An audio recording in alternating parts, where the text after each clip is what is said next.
Adik, jom kita main at least nak? At least? Apa at least? Video. At least Mama pandai tengok Waze.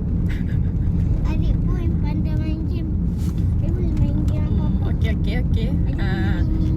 At least Mama kalau nak makan sendiri. Adik makan suap. At least kalau Mama nak mandi seorang-seorang pun boleh. Alamak. Nak duduk kat mana ni? At least adik mandi sama mama.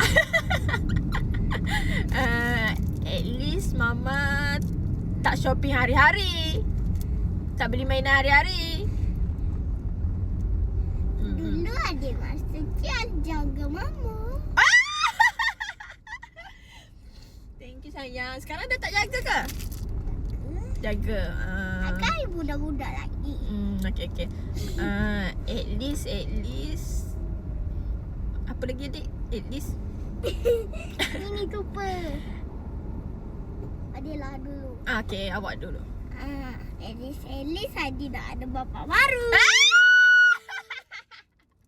Itu tak termasuk lah. At least Mama pandai bawa kereta. At least adik nak ada bapa baru yang berotot. Tak termasuk lah. At least kalau Mama malas, Mama tidur. Kalau at least adik pergi solat hari-hari. Alhamdulillah. Baguslah adik sekarang. Sebab Mama tidur dah tu. Okay. At least ni penting. Ni penting dek. At least Mama tak makan nasi sama ayam hari-hari. Cita. Apa-apa?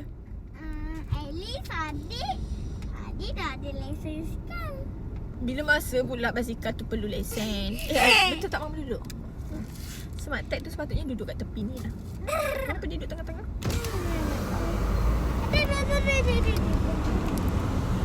At least. Dah ke at least kita? Belum. Ayo, jauh lah dek. Aduh, at least Mama pendek.